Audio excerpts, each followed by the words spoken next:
ब्रज रज में लोट, दोनों हाथ ऊपर करो। ब्रज रज में लोट लगाए लियो, तू जब वृंदावन आवे। ब्रज रज में लोट लगाए लियो, तू जब वृंदावन आवे। तू जब वृंदावन आवे, तू जब बरसाने आवे। तू जब वृंदावन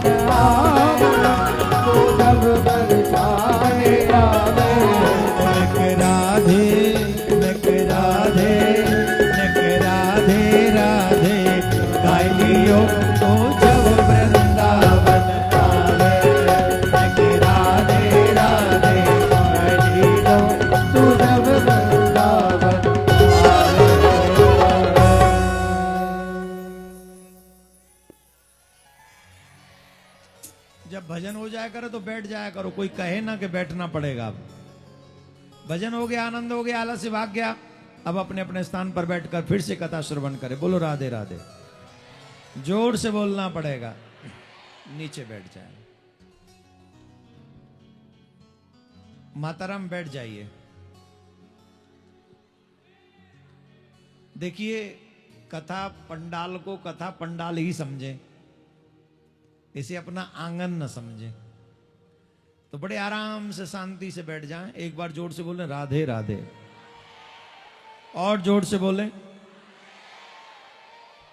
तो अब कथा में ध्यान दें, मन से श्रवण करें। वृंदावन की वो पावन धरा जहां ठाकुर जी से अपना संबंध है, यहां बनाना नहीं पड़ता वो संबंध, उनसे बनाना ना पड़े। एक बहुत अच्छी कथा सुनी हमने कुछ दिन पहले, सुना में।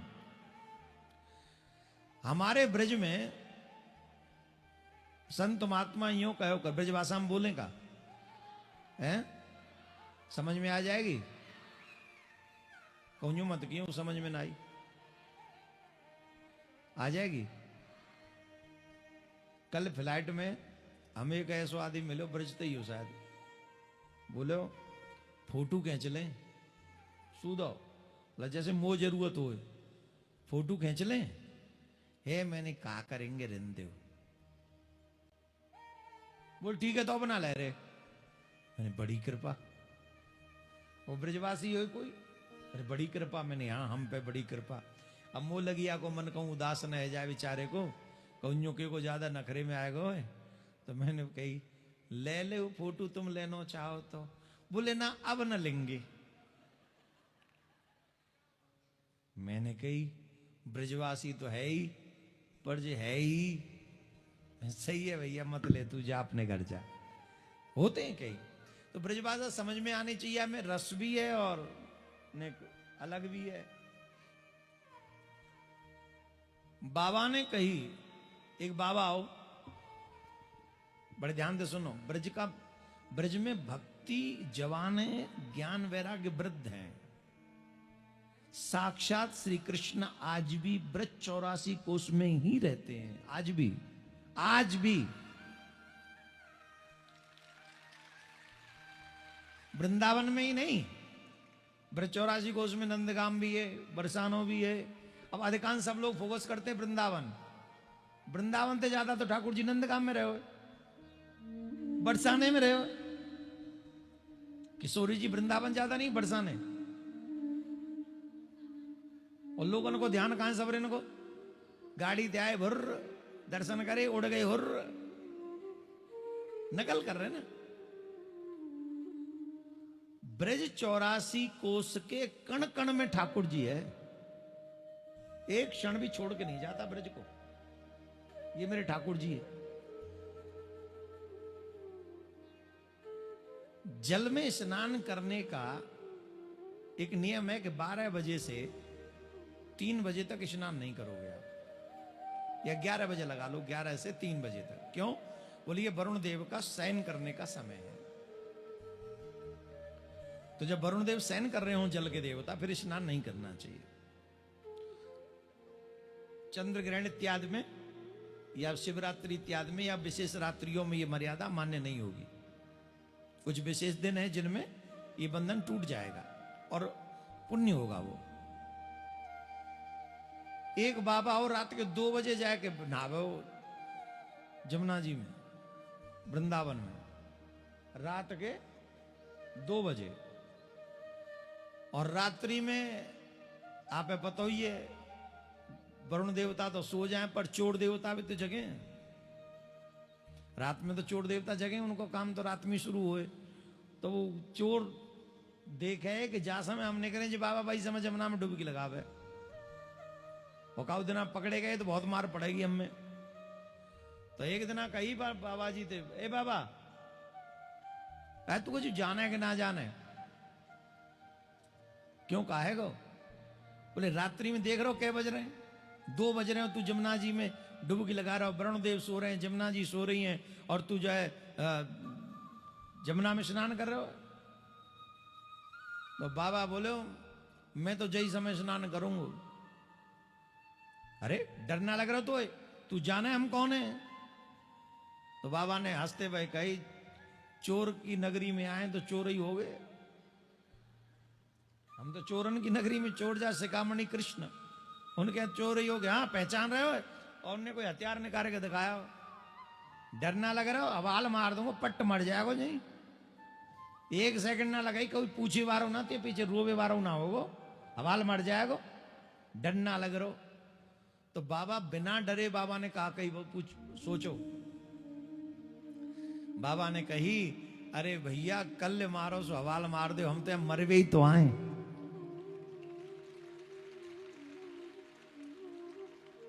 काय को आए? बोले हम मरवे ही तो आए ब्रज में। 3 काम है जाए ब्रज में तुम्हारा, या तो जन्म है जाए ब्रज में, या विवाह संस्कार है जाए ब्रज में, या फिर मृत्यु है जाए ब्रज में। तीनों में तो एक काम है गयो तो तुम्हारा बेड़ा पार है जाएगा, सीधे ठाकुर जी के धाम जाओगे। सीधे ठाकुर जी के धाम जाओगे अगर ब्रज में प्राण निकल जाए तो। मैं तो छत्तीसगढ़िया वालों आप सबसे कह रहा हूं, भैया रायपुर वालों, तुम्हारा भी प्रोग्राम जब सेट है जाए कि हाँ चलो बालक बच्चे सेट है गए, तो मरवे के लिए ब्रज में आ जाओ, वहीं कुटिया बना लो, वहीं बास करो, वहीं भजन करो, जो रिश्तेदारी निभानी है वहीं से निभाओ, और अंत तो गत्वा वहीं राधे राधे कह के अपने शरीर को ब्रज रज में मिला दो। हम तो यही चाहें कि हर सनातनी का कल्याण हो जाए, हर सनातनी भगवान के धाम जाए, और जो गैर सनातनियों ने जहां जाना उनकी कोई गारंटी हमारे ऊपर नहीं। सनातनियों की गारंटी है, उनका कल्याण होना चाहिए, लेकिन होगा उन्हीं का जो हम बताएं, कम से कम वो करे तो। ये 3 में से एक भी काम हो जाए तो बाबा ते कई चोर ने डरना लग रहा हो, तू जाने ना है कि रात्रि में जमुना जी में स्नान करबो पाप है, यमराज के दूत ले जाएंगे तो पकड़ के। तो बाबा ने कही यमराज के दूत ले जाए चाहे वरुण के दूत ले जाए, हम पे तो कोई फर्क पड़ रहा ना है, पर तू स्नान क्यों करे? बोले हमारे गुरुजी ने कह रखी है कि स्नान करके 2-2:30 बजे तो आसन पे बैठ जाओ, भजन करो, तभी तुम्हारा कल्याण होएगा। जब घर परिवार सब छोड़ दिया, अब सिर्फ भजन का ही तो भरोसा है, तो गुरुदेव ने कह दिया 2-2:30 बजे बैठ जाओ, तो 2-2:30 बजे बैठना है, चाहे यमराज ले जाए चाहे कुछ कोई ले जाए। इतनी गुरुदेव के वचनों में निष्ठा, ये साधारण बात नहीं, ये ब्रज है, यहां भक्ति की अपार महिमा है। राधे राधे बोलना पड़े जोर से, तो बात समझ में आ गई।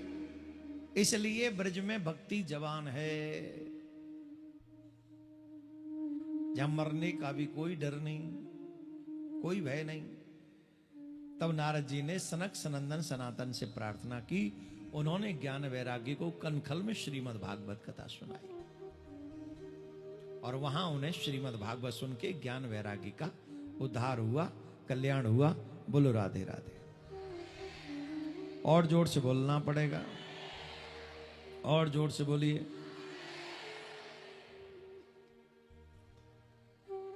एक और कथा बड़ी सुंदर आती है भागवत महात्म की, वो है गौकर्ण धुंधकारी की कथा। वो है आत्मदेव और धुंधली की कथा। आत्मदेव नाम के एक ब्राह्मण है, उनकी पत्नी है धुंधली। देखो पति पत्नी को मिलके एक विचार से गृहस्थ का पालन करना चाहिए। पति पत्नी को मिलके कथा में जाना चाहिए, जिससे दोनों के विचार धार्मिक हों और फिर आने वाली पीढ़ी भी धार्मिक हो, जिससे समाज का निर्माण हो सके। ये बहुत ज्यादा जरूरी है। धुंधली अपने पति के विचारों से भिन्न थी और आत्मदेव बहुत धर्मनिष्ठ थे, भगवत भक्त थे, भगवान का भजन करने वाले थे। वो भजन करने वाले थे, लेकिन कोई गाय लेके आए अपने घर में, वो गाय दूध देना बंद कर दिया। वृक्ष लगाते तो वो फल नहीं देते, वृक्ष सूख जाते हैं। संतान अभी तक हुई नहीं है। ये दुख था आत्मदेव को, सता रहा था कि मैंने ऐसे कौन से पाप किए हैं कि मुझे किसी भी फल की प्राप्ति नहीं हो रही, संतान की भी प्राप्ति नहीं हो रही, पुत्र रत्न की प्राप्ति नहीं हो रही, गौ भी दूध देना बंद कर देती है। देखो एक बात बताएं आपको, आप मानो या मत मानो, हमारे कर्म हमारा पीछा नहीं छोड़ते। नक्षीयते कर्म जन्म कोटि सतेरपि, करोड़ों जन्म लेने के बाद भी ये कर्म हमारा पीछा करते हैं। और ये कर्म तब तक नहीं छूटते जब तक पूरा बदला ना ले लें। इसलिए इस कर्म की थ्योरी को ढंग से समझना चाहिए, भगवान के उपदेशों से समझना चाहिए, गीता से समझना चाहिए, भागवत से समझना चाहिए, और फिर जीवन भर उसे पालन करना चाहिए। अपने बच्चों को बताना चाहिए। आत्मदेव कह रहे हैं कि मेरे घर में पुत्र नहीं। वो इतने हरास हो गए, इतने निराश हो गए, एक दिन आत्मदाह करने के लिए चल दिए। और जब आत्मदाह करने के जा रहे थे, तब एक संत ने पूछा, कथम रोदिसम विप्रह तुम काते चिंतावलियसी, तुम क्यों दुखी हो, क्यों परेशान हो? मेरी आवाज आ रही है?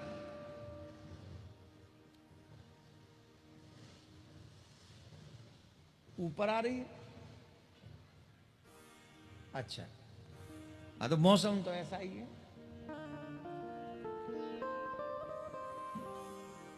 राधे राधे बोल लो। अरे कहां चली हो?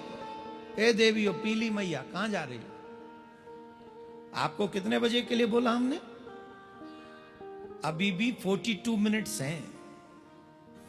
और देखो अभी भी कह रही है चल, है चल। बहू आ गई कि नहीं घर में? नहीं आई? हाँ, तभी कथा छोड़ के जाना पड़ रहा है। वैसे तो बढ़िया ही है, देख लो अपना काम बन जाए, शांति से किया करो, जब तक हाथ पांव चले काम करो। राधे राधे बोलना पड़ेगा। क्यों रोते हो? बोले पुत्र नहीं है महाराज। क्या नहीं है? जोर से बोलो। तो संत ने एक फल दे दिया, ये फल जाके अपनी पत्नी को खिला दो, और अपनी पत्नी को कहना सत्यम सोचम दया दानम मेकम भक्तुत भोजनम। जिस जिसको संस्कारी संतान चाहिए, गर्भ धारण के बाद 9 महीने तक पूर्ण तपस्या करनी चाहिए। तपस्या कैसी? बोले सत्य बोलना है। तपस्या कैसी? ब्रह्मचर्य का पालन करना है। तपस्या कैसी? किसी से झगड़ा नहीं करना है। तपस्या कैसी? उल्टा सीधा दृश्य भी नहीं देखना है। एक तरीके से मां को, पिता को, जिन्होंने गर्भस्थ शिशु को पालन पोषण करना है गर्भ में ही, उन्हें अपना जीवन साधु जैसा जीना चाहिए। 9 महीने की तपस्या आपके जीवन भर को सुख प्रदान करने वाली संतान प्राप्त कराएगी। अब ये बात बोलने वाली तो नहीं है कथाओं में, पर बोलनी पड़ेगी। गर्भस्थ शिशु होने के बाद में फिर काम वासना पर पुरुषों को कंट्रोल कर लेना चाहिए 9 महीने तक। ये उस शिशु के लिए तो आत्मघाती है ही, साथ में उसके चरित्र के लिए भी हानिकारक है। ये बात हम इसलिए बोल रहे हैं जैसे समाज में सुयोग्य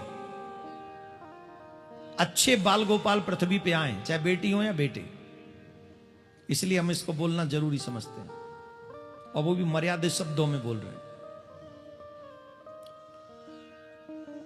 सत्य बोले, शुद्ध भोजन करे, ब्रह्मचर्य का पालन करे, भगवान की पूजा पाठ और भगवान की कथाओं को सुने, 9 महीने भगवान को भोग लगा के वो मां भोजन करे, ज्यादा ज्यादा भगवान की कथाओं पे ध्यान दे, तो वो बालक ज्ञानी भी होगा,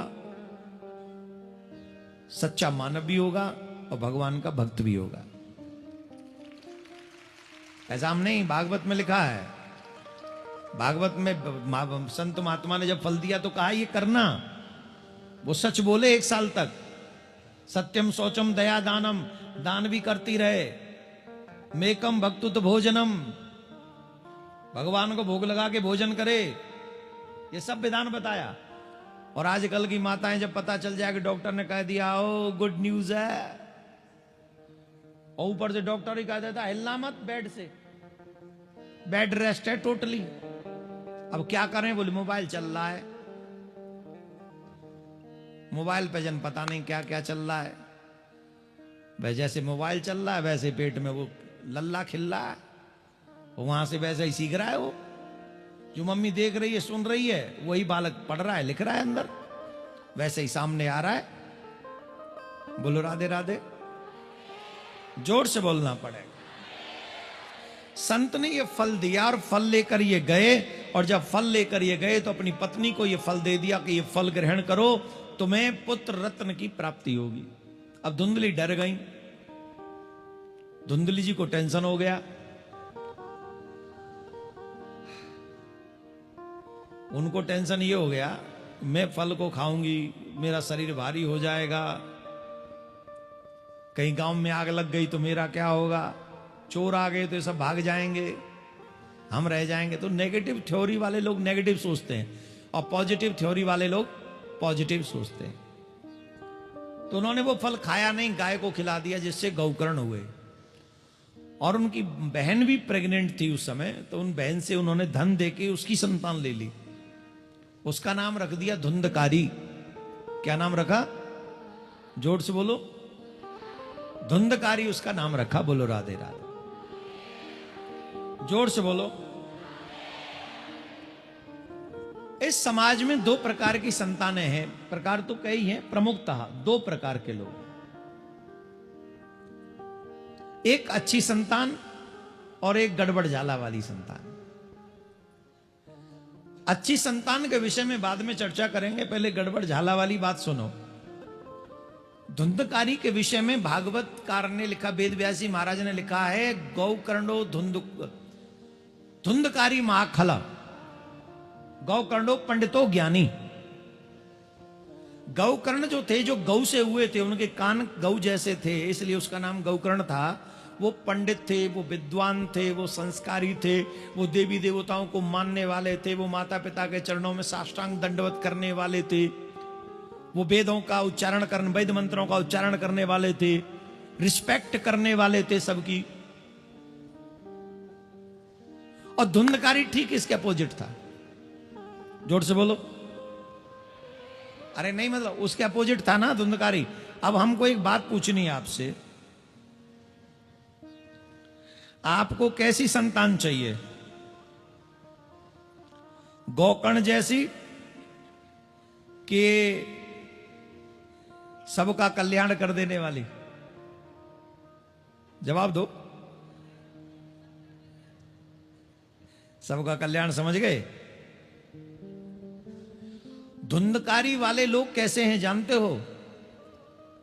जे ही वेद होए धर्म निर्मूला, सो सब करहि वेद प्रतिकूला। रामचरितमानस, हम अपने आप से नहीं कह रहे हैं, दोनों हाथ जोड़ के बैठो।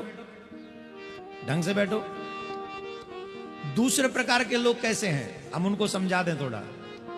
वो नहीं चाहते कि कोई भी बच्चा संस्कारी हो, वो नहीं चाहते कि धर्म आगे बढ़े, वो नहीं चाहते हैं कि जो माँ बाप की इज्जत है वो आगे बच्चे, कोई भी बच्चे करें। और सामाजिक कार्य कोई बच्चा नहीं करना चाहिए, अच्छा काम ना करे। कौन लोग? दुष्ट लोग। मैं नहीं कह रहा हूं, रामायण कह रही है। क्या कह रही रामायण? जी विद होए धर्म निर्मूला, सो सब करहि वेद प्रतिकूला। जिहि जिहि देश धैनु दुज पावई, नगर गांव पुर आग लगावई। शुभ आचरण कतौ नहीं होई, देव विप्र गुरु मान न कोई।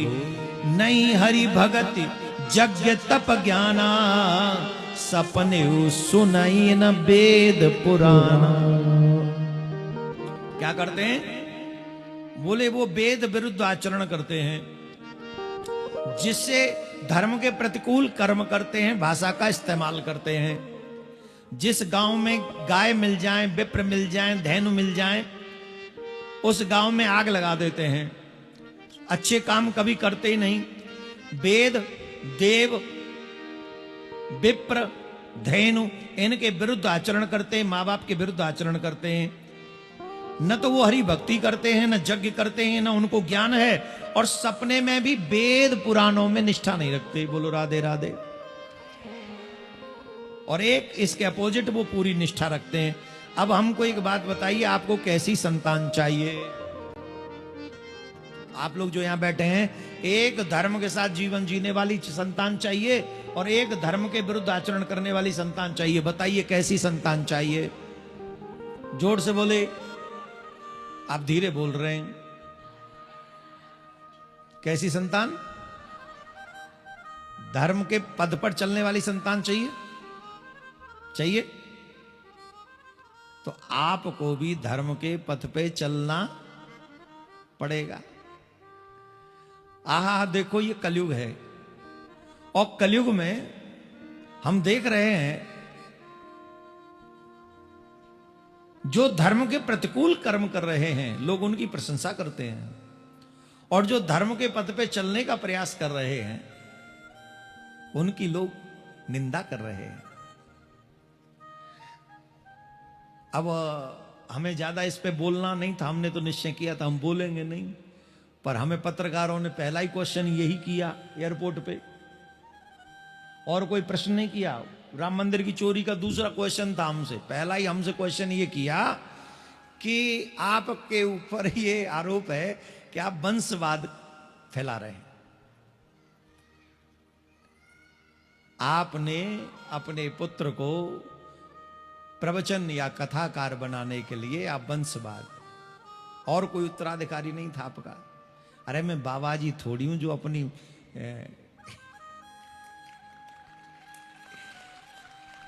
हम लोग गृहस्थी आदमी हैं। ये जिस क्रिया की बात वो कर रहे हैं वो संतों की बात है, और हम ब्राह्मण आदमी हैं, हम संत तो है नहीं, बाबाजी तो है नहीं। हमारा काम 6 काम है: यज्ञ करना, यज्ञ कराना, दान लेना, दान देना, और शिक्षा लेना, शिक्षा देना। ये ब्राह्मण का काम है, और आचार्यों ने यही किया भी है। और ऐसा कौन सा पिता है जो अपने बच्चे को गलत दिशा दिखाएगा? आप क्या चाहते हैं मैं अपने बच्चे को क्या करवाऊं, बताओ। रही बात वंश की, तो मैं आपको कुछ वंश बताना चाहता हूं, जरा ध्यान से सुन लीजिए। ब्रह्मा जी के मरीच हुए, मरीच के कश्यप हुए, ब्रह्मा जी के अत्रि हुए, अत्रि के दत्तात्रेय हुए, ब्रह्मा जी के वशिष्ठ हुए, वशिष्ठ जी के शक्ति हुए, शक्ति के पाराशर हुए, पाराशर के वेद व्यास हुए, वेद व्यास के सुखदेव जी हुए, गौतम के सदानंद हुए, जमदग्नि के परशुराम हुए, करदम मुनि के कपिल हुए, अंगिरा के बृहस्पति हुए, पुलस्त के विशिश्रवा हुए। इन सब ने अपने बच्चों को अपने ही राह पर चलाया कि नहीं चलाया? जवाब दीजिए, चलाया कि नहीं चलाया? ये मैं ब्रह्मा जी से लेके अब तक की बात बता रहा हूं। वेद व्यास जी ने भी सुखदेव जी को ही भागवत पकड़ाई कि तुम आगे जाके प्रवचन करो, इस कथा का बखान करो। क्यों? क्योंकि ये संस्कार, ये संस्कृति आगे बढ़नी चाहिए। मैं तो ये प्रार्थना करता हूं हर सनातनी का बच्चा सुखदेव जी के बताए हुए पद चिन्हों पर चल ले और उनके द्वारा ही उनके एक्सेप्ट करे, उन्हें आप भी करो ना। ये कोई प्रधानमंत्री की गद्दी थोड़ी है जो तुम्हें मुझे ही मिलेगी।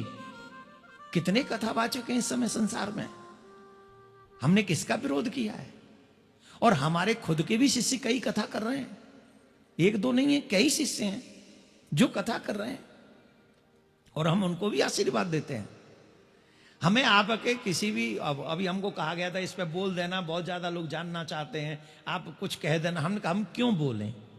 हम तो ये कहेंगे भगवान आपके भी बच्चे ऐसे ही हों, सनातनी हों। हम तो ये प्रार्थना करेंगे हर घर का सनातनी बच्चा ऐसा हो, अच्छा, जो सुंदर भजन गाए, श्लोक बोले और सब अच्छा करे। लेकिन सुनो, किसी भी घर में ऐसा बच्चा ना हो जो श्लोक बोलने वाले को गाली दे, निंदा करे, उसका अपमान करे। ऐसा किसी के भी घर में ना बच्चा नहीं हो। मुझे सब कुछ अच्छा लगा, आपने जो कहा वो सब एक्सेप्ट मैं करता हूं, सबका जो जो आपने कहा वो सब ज्ञान मैंने ले लिया। लेकिन मुझे दो शब्द बहुत गंदे लगे आप लोगों के। एक शब्द तो मैं व्यासपीठ से बोल नहीं सकता, बोल नहीं सकता, इतना गंदा आप लोग बोल रहे हैं। मतलब सब नहीं, कुछ दो चार लोग जिनको, और मैंने कोई बता रहा था उनकी हिस्ट्री भी देखी, वो कभी भी धर्म के पक्ष में नहीं रहते। वो लोग, वो हमेशा धर्म की निंदा ही करते हैं। तो एक और सही, उससे कोई फर्क नहीं पड़ता। लेकिन क्या हम इतने अच्छे हो गए कि हम इतने इतने गंदे शब्दों का इस्तेमाल बच्चों के लिए करेंगे? आपके घर में बच्चे नहीं हैं? आप क्या बनाना चाहते हैं अपने बच्चों को? एक और शब्द आया, लॉन्च कर दिया। क्या कर दिया? कोई कपड़ा है, कोई वस्तु है जो लॉन्च कर दें। क्या है वो? लॉन्च कर दिया। तुम हिंदू हो भी, अपने धर्म के प्रचार करने वाला भी कोई हो तो उसके लिए हम लॉन्च कर दे को बोलेंगे? ये तो वस्तुओं होती हैं कोई के लॉन्च कर दिया। ये शब्द अच्छा नहीं है, बिल्कुल भी अच्छा नहीं। एक दो शब्द और हैं जो मैं यहां से बोल ही नहीं सकता। मैंने तो आज तक किसी के लिए बोले नहीं, और सनातनियों के लिए तो मैं विशेषता नहीं बोलता। तो मुझे कुछ भी आके कह लो, मैं सुन लूंगा। आपको मालूम है वो क्या कर रहा है? नहीं मालूम? जब वो 3-4 साल का था तब से अध्ययन कर रहा है वो। आज का अध्ययन नहीं है उसका।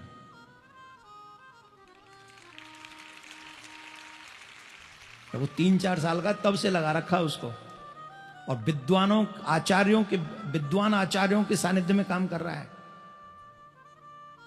ऐसे नहीं। और संगीत का भी ज्ञान ले रहा है, शास्त्रों का भी ज्ञान ले रहा है। और फॉर योर कन्फर्मेशन, वो बालक मेरा ही नहीं, सभी सनातनियों का है। वो बालक भी स्कूल भी जा रहा है। आपके बच्चे छुट्टियों में घूमने गए थे, उस बच्चे को कहा गया कि तुम कहीं घूमने नहीं जाओगे, तुम अध्ययन करोगे। उसे घूमने नहीं भेजा जाता है, यहां पढ़ो। और इतनी आयु हो गई 14 साल की, आज तक मोबाइल नहीं उस बच्चे के हाथ में। आज तक मोबाइल नहीं उस बच्चे के हाथ में। उसने कभी भी अपना जन्मदिन किसी होटल में नहीं मनाया, अपने दोस्तों के साथ नहीं मनाया। 14 साल का, कम से कम 5-7 जन्मदिन तो मना ही सकता था बाहर जाके। एक भी जन्मदिन उसने बाहर नहीं। और ये बात मैं बोल नहीं रहा, मैं उनको बताना चाहता हूं कि मुझे क्यों बुलवा रहे हो। मैं कभी नहीं चाहता कि मैं कुछ कहूं।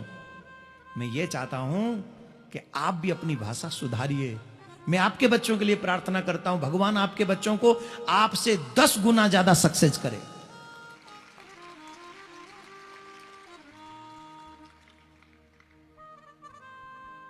लेकिन किसी बच्चे को आप आशीर्वाद नहीं दे सकते तो उसको उल्टा सीधा बोलेंगे, वो भी कई तो देवियां। अरे राम राम राम राम राम, क्या हो गया आपको? है? हमारे यहां तो देवी को ममता का रूप मानते हैं। अरे भाई आशीर्वाद दो। अगर तुम्हारा बच्चा आएगा तो तुम्हारी कसम हम तो आशीर्वाद देंगे। हमारा स्वभाव तो, हमारे माँ बाप ने तो हमें यही संस्कार दिए है। हमारे माँ बाप ने हमें यही संस्कार दिए कि अगर अच्छा नहीं बोल सकते हो तो बुरा मत बोलो। तो वो कोई वस्तु नहीं है जो लॉन्च कर दिया, वो स्वाध्याय कर रहा है, वो पढ़ रहा है और अभी भी स्कूल जा रहा है, अभी स्कूलिंग चल रही है उसकी। और एक और बात बता दूं, ज्ञान की उम्र से कोई मतलब नहीं है। कई बार हम अपना पूरा जीवन निकाल देते हैं तो भी हमें कुछ नहीं आता है, और कई बार गर्भ में ही अभिमन्यु को चक्रव्यूह तोड़ना आता है। तो इसलिए उम्र से ज्ञान का मतलब मत रखिएगा। कई लोग पूरे जीवन भर सिर्फ एक ही जाति के रहो के दूसरी जातियों को गाली देते रह जाते हैं, और कई लोग यहां बैठकर कहते हैं सर्वे भवन्तु सुखिनः सर्वे सन्तु निरामया सर्वे भद्राणि पश्यन्तु मां कश्चित्, सबका भला हो, यहां बैठ के कहते हैं। और सुनो, उत्तराधिकार व्यासपीठ पे नहीं चल सकता। कहते उत्तराधिकारी बना दिया, अनधिकारी को अधिकारी बना, यहां चल ही नहीं सकता। यहां कैसे चलेगा? अरे भाई तुमने एक्टर बनाया, जैसे बाप के बेटे को एक्टर बना दिया, वहां चल जाएगा, 10-5 फिल्में चल जाएंगी। नहीं भी आता तो भी डाल डूल के 1000 बार कट मार के उसको हिट करो, चल जाएगा। बिजनेसमैन, उसका भी कपूत चल जाएगा। भगवान न करे किसी के घर में हो, पर फिर भी जो कमाया उसके पीछे एक अच्छा मैनेजर लगा दो, मैनेजर लगा दो, तू देखते रहना, ये इसके बस की कुछ नहीं है। तो वो बैठे बॉस हैं चेयरमैन पे वो, लेकिन मैनेजर संभाल रहा है। अब हमारी व्यासपीठ पे बैठ के कौन मैनेजर संभालेगा बताओ?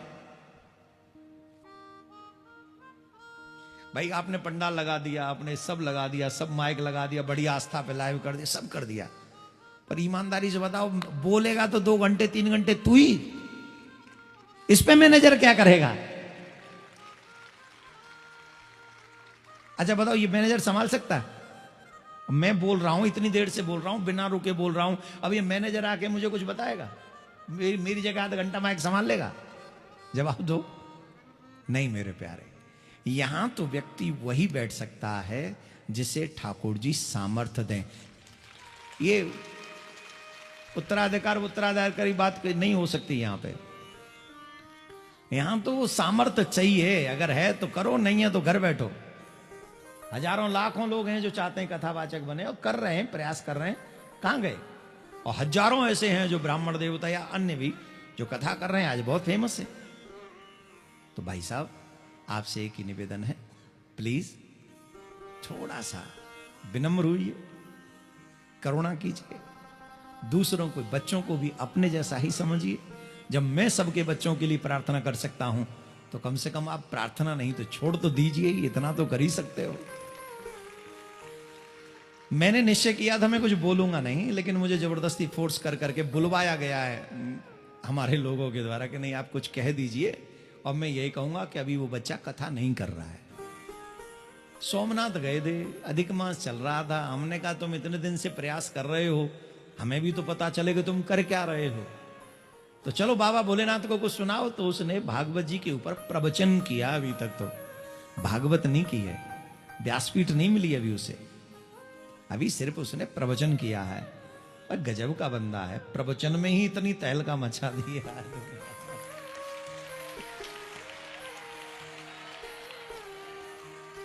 गजब कर दिया भाई, पता नहीं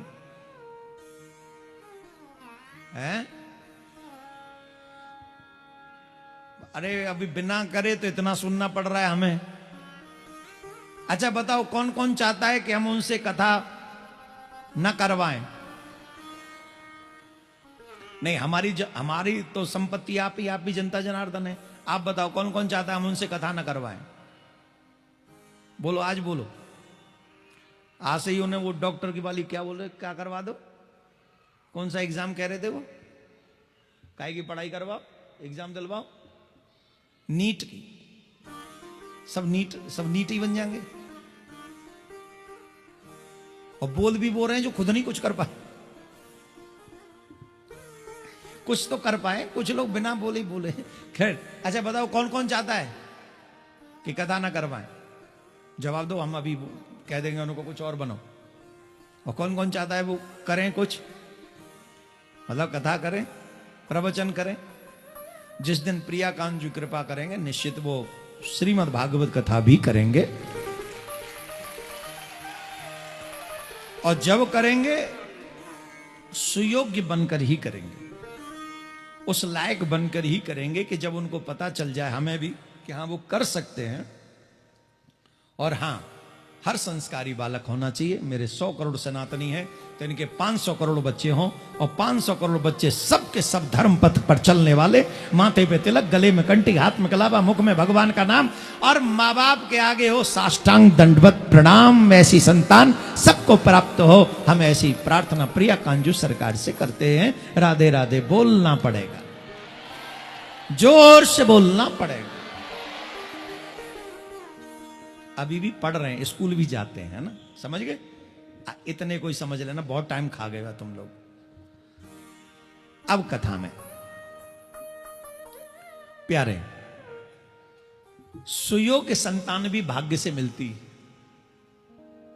और गलत रास्ते पे जाने वाली भी संतान भाग्य से ही मिलती है। जिनका कर्ज चुकाना वो ऐसी मिल जाती है, जो खुद को भी कोसते हैं, दूसरों को भी कोसते हैं, और अच्छे कर्म करके आए हों तो ऐसी संतान मिल जाती है जो खुद भी सुख पाते हैं, औरों को भी सुख देते हैं। धुंधकारी वैसा था जो खुद भी दुख पाता है और दूसरों को भी दुख देता है, और गोकर्ण जी ऐसे थे जो खुद भी सुख पा रहे हैं भगवान का भजन करके और दूसरों को भी सुख दे रहे हैं। बहुत आनंद आया।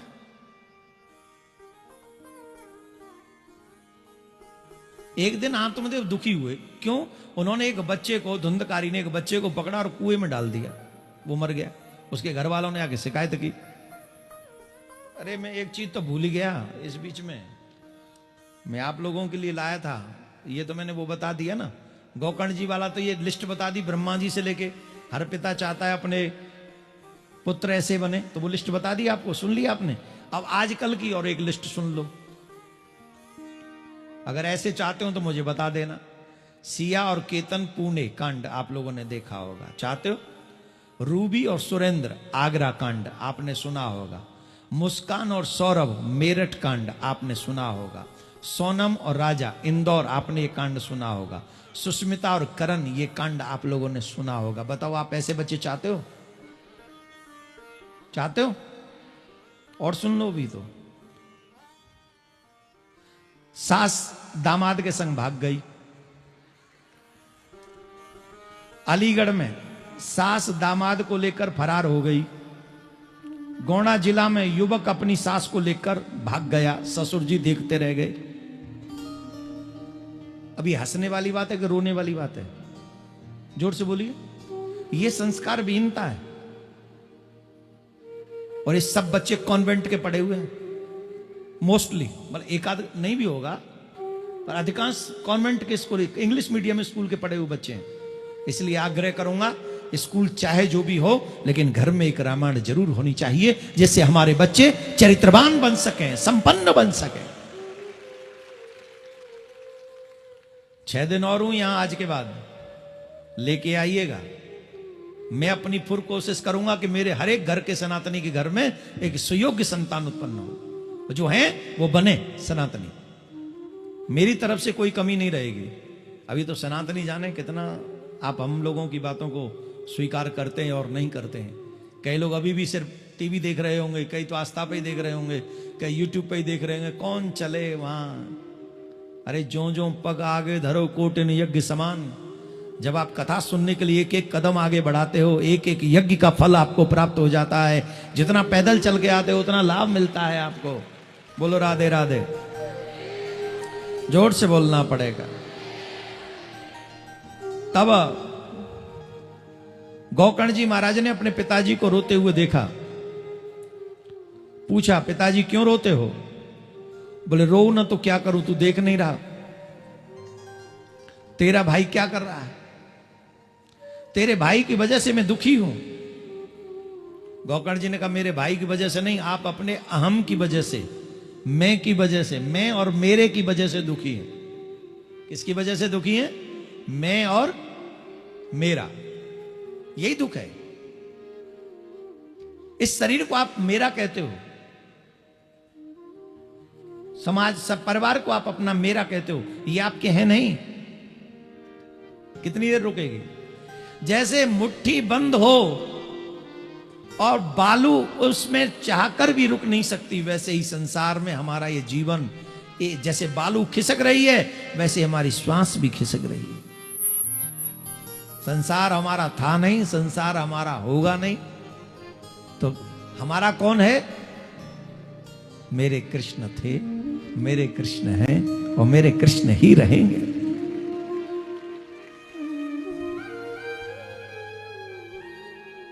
जो भी प्राणी अपना कल्याण चाहते हैं वो कृष्ण को अपना मान लें। आज अभी इसी समय अगर अपना कल्याण चाहते हैं, संसार को चाहते हैं, तो फंस जाओगे, रह जाओगे इसी संसार।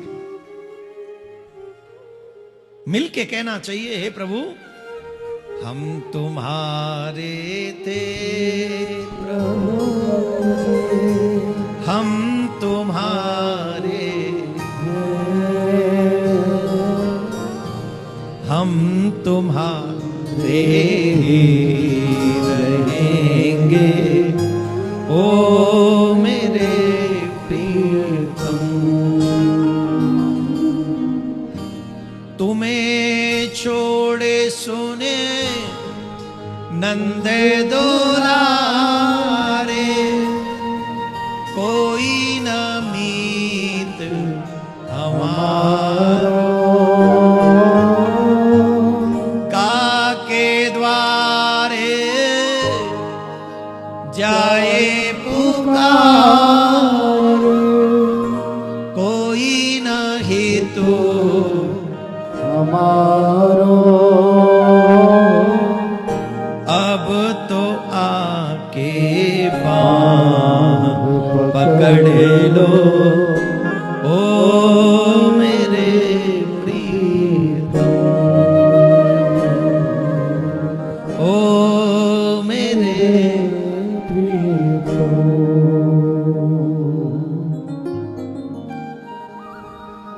वही हमारे थे, वही हमारे हैं और वही हमारे रहेंगे। इसलिए संसार को शरीर से निभाओ, कोई बुराई नहीं है। इस संसार को शरीर से निभाओ, कोई बुराई नहीं है, लेकिन मन में सिर्फ ठाकुर जी को बसा के रखो। रहा बात बेटा बेटी की, मेरा बेटा सेवा करेगा, मेरी बेटा बुढ़ापे का सहारा बनेगा, तो ईमानदारी से बताइए क्या कोई बेटा इतना सहारा बन सकता है जो यहां भी और वहां भी? जवाब दो। बन सकता है?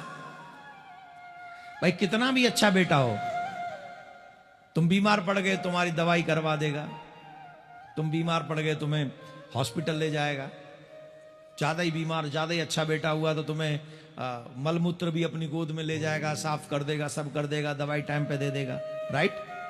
लेकिन उस समय जो तुम्हारा कष्ट हो रहा होगा उसमें वो शेयर कर सकता है कुछ? जवाब दो। सहारा भी कमजोर, वो कुछ तो हेल्प कर सकता है, सब कुछ नहीं। तो फिर सहारा ही मांग रहे हो तो ऐसा सहारा मांगो ना जो हर स्थिति में सहायता कर दे, जहां कोई ना कर सकता हो वहां भी सहायता कर दे। और ऐसी स्थिति में अगर कोई सहायता करने वाला सहारा है तो मेरा कृष्ण है, प्रिया कांजू, और कोई नहीं है। हमारी सोच छोटी है, इसलिए हम कहते हैं मेरा बेटा इतना अच्छा हो कि मेरी सेवा करे। कैंसर हो गया, क्या कर लेगा बेटा? पैसा ही तो लगा देगा, और न जाने कितनी बीमारी हो जा रही है।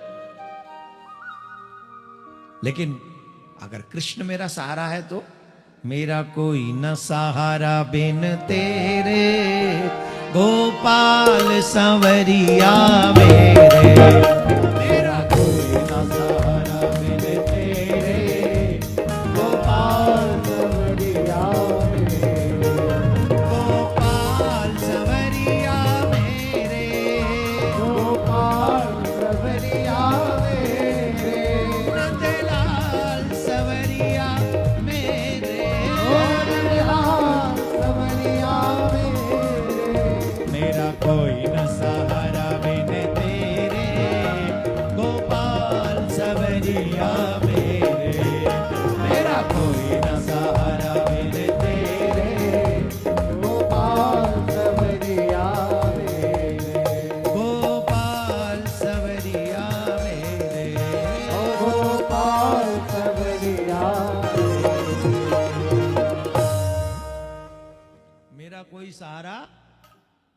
आपके सिवा नहीं है। और वो सहारा ऐसा है जो यहां भी साथ देगा। और तो किस किस को चाहिए सहारा कन्हैया का? ए मैया 11 मिनट और रह गई बस। तो 11 मिनट पहले हमें यहां छोड़ के कन्हैया को सहारा बना रही हो तुम। अच्छा ये बताओ, 2 माता चली भी जाएंगी तो मेरे ऊपर क्या फर्क पड़ेगा? क्या लोगों की कमी है यहाँ? पर मेरी सोच बहुत अलग है। मैं सोचता हूं 2 लोग भी क्यों 11 मिनट पहले पूरा सत्कर्म छोड़ के चले जाएं? उन्हें पूरा फल मिलना चाहिए। अब कईयों को प्रॉब्लम होती है, वो थोड़ा खा पी ज्यादा आती हैं या आते हैं, तो जब ज्यादा खा पी लेते हैं तो फिर शरीर का भी अपना धर्म है, उस हिसाब से जाना पड़ता है। और महाराज रोक लेता है। तो इसके लिए महाराज का, अरे भागवत में ही नियम है, हम क्या करें? भागवत में नियम है कि कथा सुनने वाले श्रोता को अपने खान पीन पर भी संयम रखना चाहिए। ये जो व्रत के लिए बताया जाता है, किस लिए बताया जाता है? ज्यादा जल मत ग्रहण करो, ज्यादा भोजन मत करो। तो जब ज्यादा जल ग्रहण नहीं करोगे, भोजन ग्रहण नहीं करोगे, तो शारीरिक धर्म दूसरी दिशा में चला जाएगा और आपको कथा नहीं छोड़नी पड़ेगी। ये कथावाचक लोग 15-15 घंटे, नहीं 15 तो ज्यादा कह दिए मैंने, 4-4, 5-5 घंटे कथा करते हैं। तुम्हारी तरह ये क्यों नहीं जाते?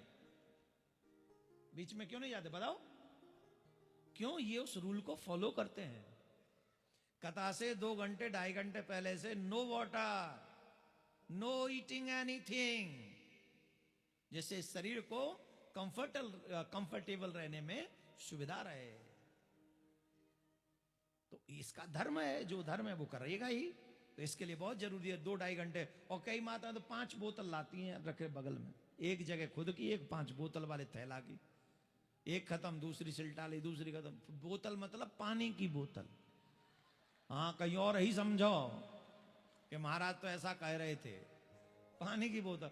अब 5 नहीं कि 5 बोतल पियोगे तो फिर बैठ के कथा सुन पाओगे? रियल देख के ना बात करो। तो ये हमारे नियम में है, सब भागवत के रूल्स हैं। तो ये मैंने 2 मिनट माता जी पे लगा दी, तो अब वो 7:02 तक कथा होगी। 2 मिनट लगी ना। ये कथा का सब्जेक्ट तो नहीं था, ये सोच के तो नहीं आया था मैं, ये तो तुम्हें बता रहा हूं। तो 2 मिनट एक्स्ट्रा लगी। ये तो गिव एंड टेक सिस्टम है माय डियर। राधे राधे बोलना पड़ेगा। तो धुंधकारी जी ने कहा, इस शरीर में मैं की भावना मत रखिए, आपका नहीं है, छोड़ दीजिए, सब छूट जाएगा। आप तो एक ही काम करिए, भगवान में चित्त लगाइए, सब छोड़ दीजिए। देखो, उम्र की कोई सीमा नहीं है यहां। जैसे कई लोग 14 साल का लड़का अब देगा ज्ञान। ओ हिंदू धर्म को मानने वालों, 5.5 साल का ध्रुव था जिसने भगवान को प्रकट कर लिया था।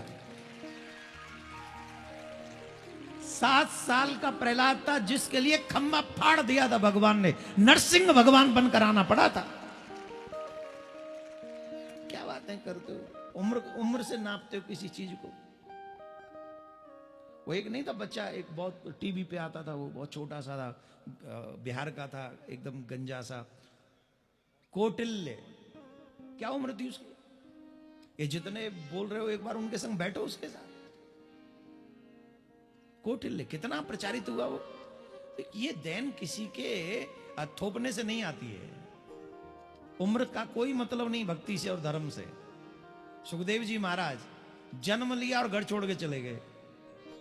अब तुम कहो ये कैसा बच्चा? वो तो शुक्र है कि उस समय ये सोशल मीडिया नहीं था, नहीं तो गुफा में पहुंच जाते मोबाइल लेके।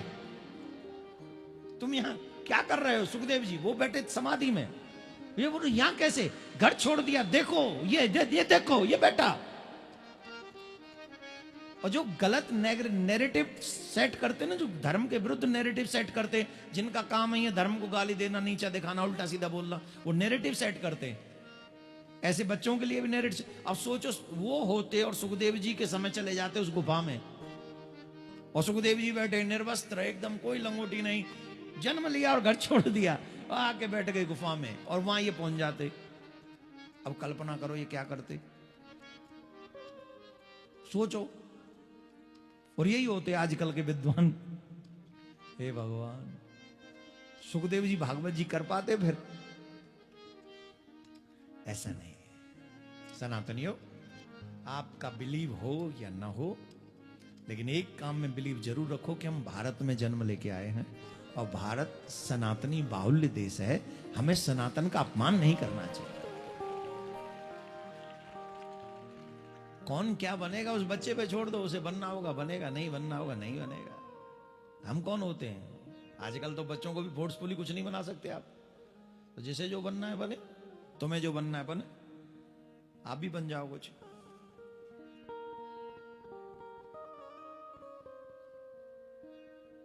प्यारे, राधे राधे बोलना पड़ेगा। पिता ने बेटे की बात मानी। गोकर्ण जी की बात किसने मानी? आत्मदेव जी ने, और गढ़ छोड़ के चले गए। ऐसा उपदेश दिया गोकर्ण जी ने पुत्र ने, और उस उपदेश को धारण करके आत्मदेव का कल्याण हो गया। लेकिन धुंधकारी जैसा पापी, धुंधकारी के व्यसन क्या है? मद्यपान करना, जुआ खेलना, वैश्यागमन करना। ये 3 पाप हैं जो धुंधकारी के। कौन कौन से? मद्यपान करना, वैश्यागमन करना और जुआ खेलना। ये 3 पाप हैं। और ये तीनों ही पाप जो है अब हमारी युवा पीढ़ी में ज्यादातर फैल रहा है। इसे रोकना चाहिए। एक भी व्यसन मनुष्य में आ जाए तो उसके पतन का कारण होता है। जब इतने व्यसन लोगों में आ जाएं तो क्या होगा? आप बड़े से बड़े घरानों में चले जाइए, आज शराब को कोई बुरा नहीं कहता, आज जुआ को कोई बुरा नहीं कहता। और आजकल तो बड़े बड़े लोग पार्टियां करते हैं, वो डांस डूंस पार्टी जिसमें बच्चियां नचाई जाती हैं। घर वाले भी नाचते हैं, बाहर वाले भी नाचते हैं। बोलो मैं गलत कह रहा हूं तो कहो कि हाँ आप गलत हो, जवाब दो।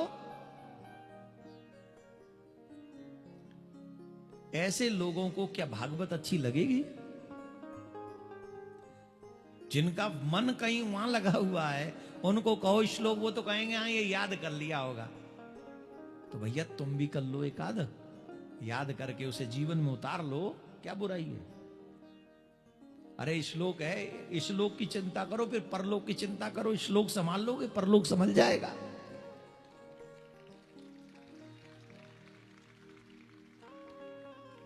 संस्कार युक्त जीवन जीना।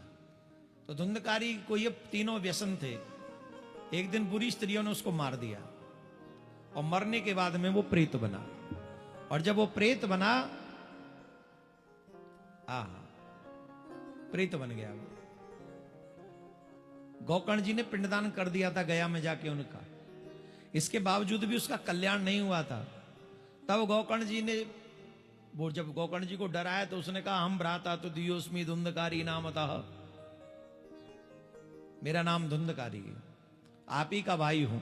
ब्राह्मण कुल में जन्म लिया था, ब्राह्मणत्व नास्तैव, ब्राह्मण कुल में जन्म लेने के बाद ब्राह्मणत्व को नष्ट कर दिया मैंने, इसलिए मेरी ये दुर्गति हुई। मुझे बचा लो, मैं बहुत दुख पा रहा हूं इसमें। बोले ठीक है। तब उन्होंने श्रीमद् भागवत कथा धुंधकारी के लिए की। 4 मिनट रह गई अभी, 7:02 तक है ना, तो अभी 4 मिनट रह गई। 4 मिनट में मैं कथा तो पूरी कर ही दूंगा। इसको समझिए, टाइम की पंक्चुअलिटी। कल के लिए समझना कि मैं 4 बजे से पहले आने का प्रयास करूंगा। 1 मिनट, आप आओ या ना आओ वो आपकी मर्जी। हमें कथा में बैठने के लिए पहले स्वागत करना चाहिए भागवत प्रारंभ का। अभी हम नियम बता देंगे 2 मिनट में, लेकिन आपसे ये कि बार बार कि 3:30 बजे, 3:45 बजे तक आप अपना स्थान ग्रहण कर लें। 4 बजे हम आकर बैठ जाएंगे और 7 बजे तक टाइम लेके आइए। बारिश हो रही हो तो भी गाड़ी में आओ, कुछ भी हो। विघ्न आएंगे कथा में, ऐसा नहीं विघ्न नहीं आए। घर में 10 काम आ जाएंगे आपको, लेकिन उन्हें सिलटा के कैसे भी करके अपने मनोरथ के लिए कथा सुनो। भगवान आपका कल्याण करेगा, इसमें संशय नहीं। बोलो राधे राधे। श्रीमद् भागवत कथा 7 दिन हुई। प्रेत बना धुंधकारी बांस में बैठ गया था जिसमें 7 गांठ थी। एकदम अचानक से जैसे ही 7वें दिन कथा पूरी हुई, वो बांस के 2 पल्ले हो गए और उसमें से एक दिव्य पुरुष प्रकट हुआ। और उसे प्रकट होते ही आकाश से विमान आया और गोकर्ण जी ने पूछा, भैया तुम कौन हो? तो उन्होंने कहा, अहम भ्राता तुदीयोस्मि, मैं तुम्हारा भाई हूं। अरे तुम तो प्रेत बन गए थे। बोले हाँ प्रेत बन गया था, लेकिन भागवत सुनने के बाद में मेरी प्रेत योनि से मुक्ति हो गई। अब मुझे भगवान के धाम जाना है। धन्यम भागवती ही वार्ता प्रेत पीड़ा विनाशने। धन्य है ये भागवत ग्रंथ जिसने प्रेत की पीड़ा का नाश कर दिया, उसे प्रेत योनि से मुक्त कर दिया।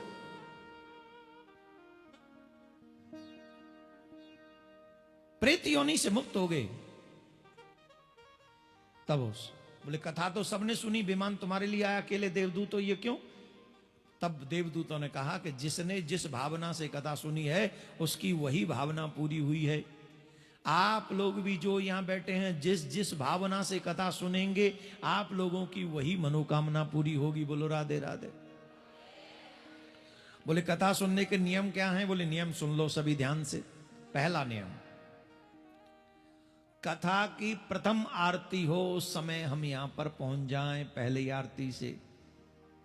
व्यास जी आए उससे पहले हम अपना स्थान ग्रहण कर लें और आरती पूरी हो जाए, कथा पूरी हो जाए, पुष्पांजलि हो जाए।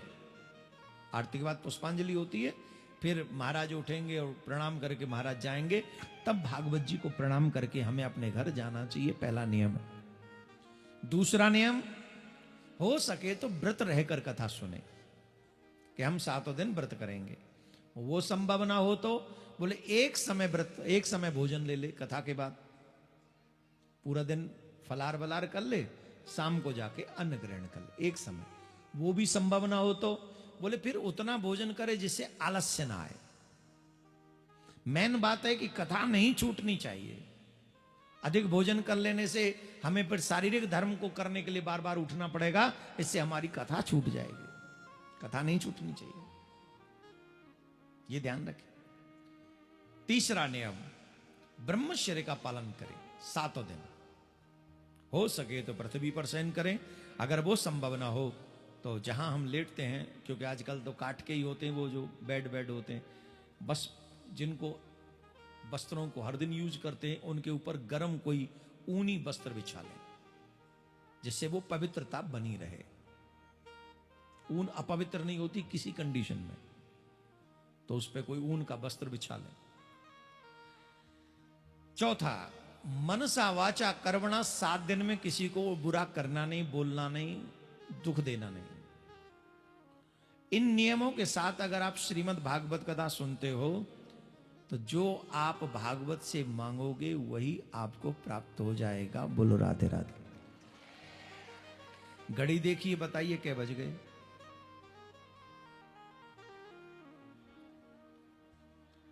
हो गई कथा, जाओ घर।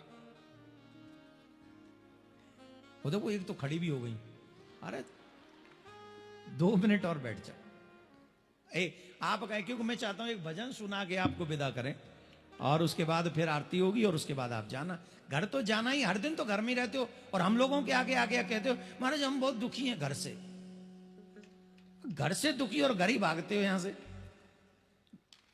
राधे राधे बोलना पड़ेगा। एक बात कहनी है आपसे, देखो ये बहुत सुंदर आयोजन भगवान ने आषाढ़ मास में आप सबके लिए करवाया है। इसको कहते हैं भगवान के द्वारा दिया हुआ आपको स्वर्णिम गिफ्ट है। ये बहुत बड़ा गिफ्ट है। इस पवित्र मास में ये कथा आपको मिलना ही बहुत बड़ी बात है। तो हमारे मुख्य यजमान, सहज यजमान और पूरी समिति ने जो कार्य किया है, ये शायद 20-25 दिन की ही मेहनत है।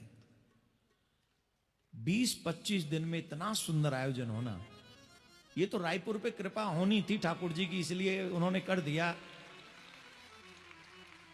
तो इन्होंने अपना काम कर दिया है, हम भी आ ही गए हैं। अब कथा शुरू हो ही गई है तो ये भी ठाकुर जी की कृपा से हो ही गया है। अब एक काम आपका बच रहा है, बस। पूछो क्या?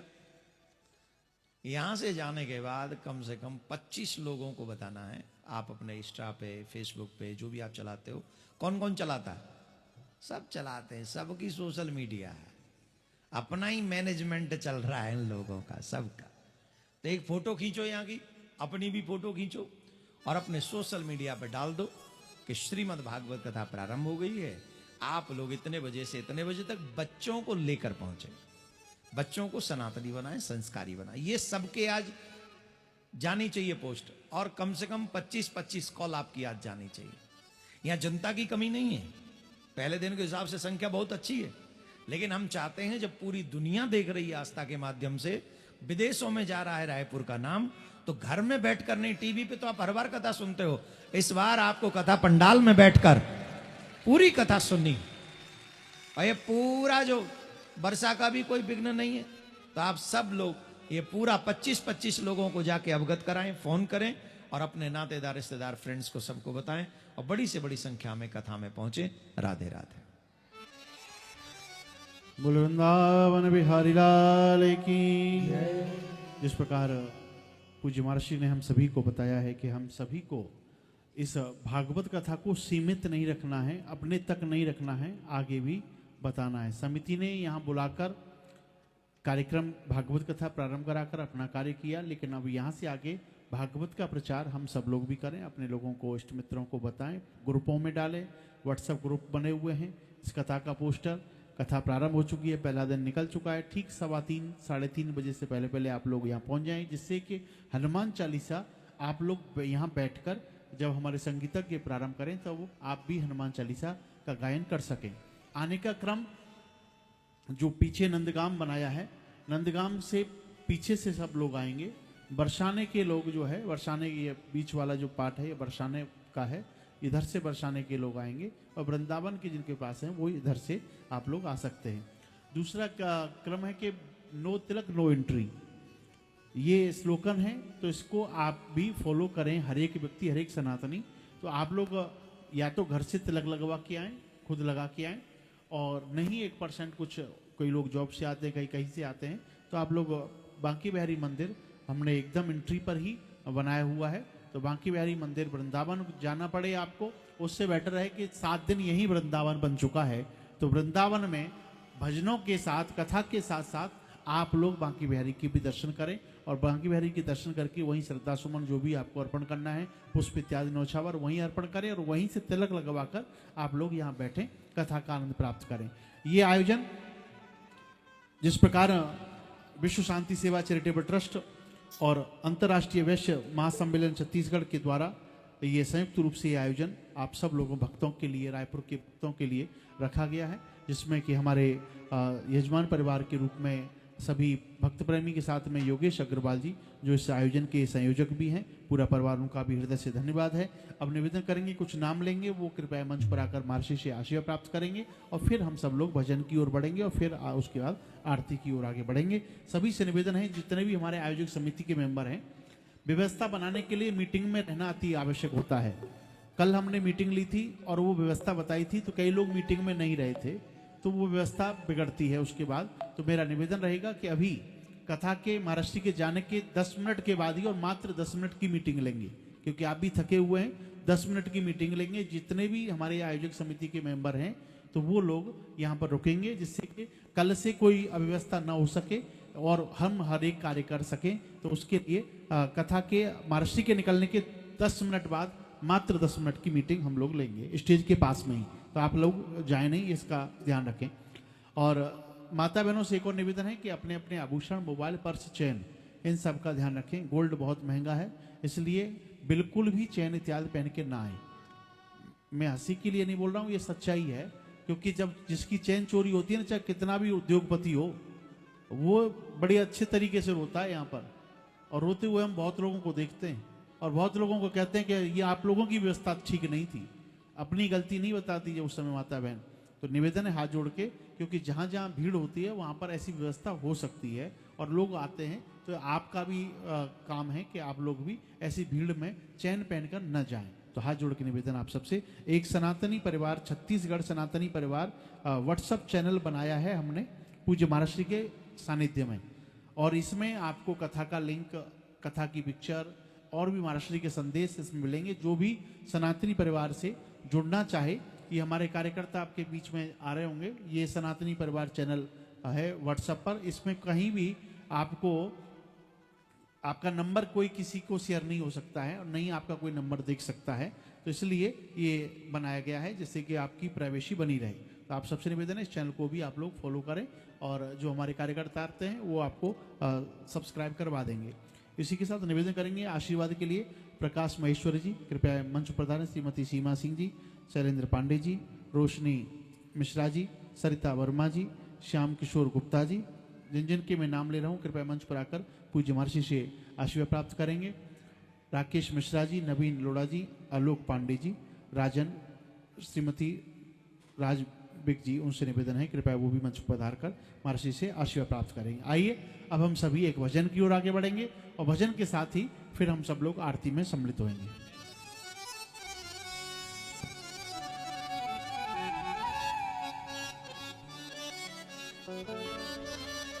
मिलेगा सावरिया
कोई बोले राधा राधा, जो कोई बोले राधा राधा, मिट जाए जीवन की बाधा, मिट जाए जीवन की बाधा। जो कोई बोले राधा राधा मिट जाए जीवन की बाधा, बोले राधा राधा मिट जाए जीवन की बाधा, मिट जाए जीवन की बाधा, मिट जाए जीवन की बाधा।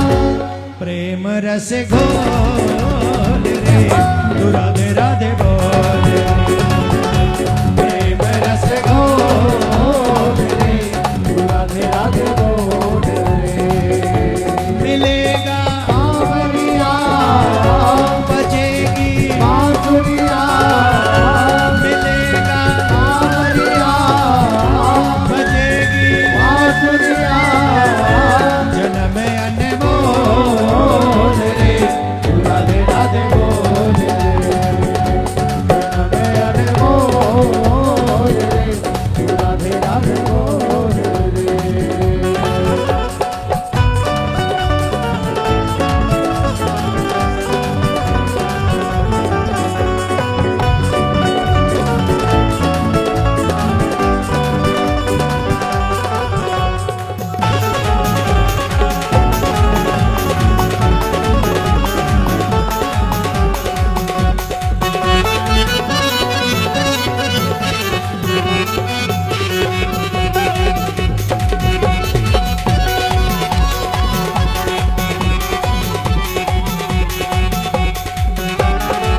राधा नाम लगे अति मीठो, राधा नाम लगे अति मीठो, राधा नाम लगे अति मीठो, राधा नाम लगे